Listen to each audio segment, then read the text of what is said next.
അത്തച്ചി പുറത്തുനിന്ന് നിൽക്കുന്നുണ്ട് കേട്ടോ. അപ്പോൾ വിളിക്കുമ്പോഴത്തേക്കും അവൾ നൈസായിട്ട് വാതിൽ തുറന്ന് പോകുന്നതാണ്. തുറക്കാൻ പറ്റത്തില്ല. എന്തേ തുറന്നു തന്നെ.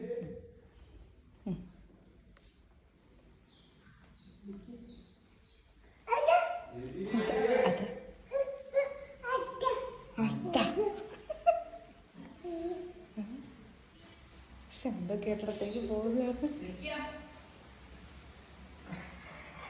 കുറച്ച് കഴിഞ്ഞപ്പോഴേക്കും നല്ല മഴ പെയ്തു തുടങ്ങി കേട്ടോ. ഇന്ന് ഉച്ചയ്ക്കത്തെ കറികൾ എന്തൊക്കെയാണെന്ന് നോക്കിയാലോ. നമുക്കിന്ന് കടച്ചക്ക കിട്ടിയിട്ടുണ്ടായിരുന്നു. അങ്ങനെ അത് കറി വയ്ക്കാമെന്ന് വിചാരിച്ചു കേട്ടോ. അതിലാവശ്യത്തിന് ഉപ്പും മഞ്ഞപ്പൊടിയും വെള്ളവും ചേർത്തിട്ട് നമ്മൾ കുക്കറിൽ വേവിക്കാൻ വെച്ചിട്ടുണ്ട്. ഇനി അരപ്പ് റെഡിയാക്കി എടുക്കാം കേട്ടോ. ആദ്യം തേങ്ങയും ജീരകവും അതുപോലെ തന്നെ ചെറിയുള്ളിയും ചേർത്തിട്ടൊന്ന് അരച്ചെടുക്കുകയാണ്. അതിലേക്ക് കുറച്ച് മുളക് പൊടിയും കൂടി ഇട്ടിട്ട് വീണ്ടും ഒന്നുകൂടി അരയ്ക്കുകയാണ് കേട്ടോ. എന്നിട്ട് ആ അരപ്പ് നമ്മൾ വെന്ത കടച്ചക്കയിലേക്ക് ചേർക്കുകയാണ്. പിന്നെ എണ്ണയൊഴിച്ച് കടുക് പൊട്ടിച്ച് കറിവേപ്പിലയും കൂടി ഇട്ടിട്ട് ഒന്ന് താളിച്ചെടുക്കുകയാണ് കേട്ടോ. ഇന്ന് പിന്നെ ചക്കക്കുരുത്തോരനുണ്ടായിരുന്നു, അതുപോലെ തന്നെ ഉണക്കമീൻ പൊരിച്ചതും ഉണ്ടായിരുന്നു കേട്ടോ.